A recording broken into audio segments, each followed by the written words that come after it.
What's the meaning of biological warfare?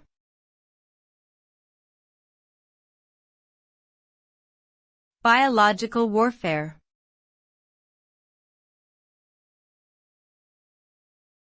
Biological warfare.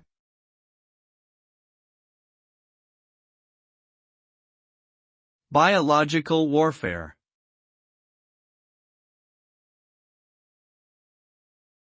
Biological warfare.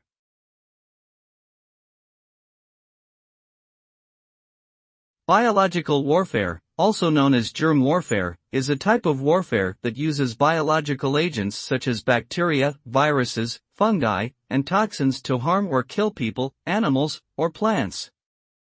The agents can be spread through the air, water, or food, and can cause a range of illnesses, including fatal diseases. Biological warfare can be used in various ways, such as contaminating water sources, infecting crops, or directly targeting civilians or military personnel. It is considered a particularly devastating form of warfare, as it can be hard to detect and control, and can have long-term effects on both individuals and society as a whole.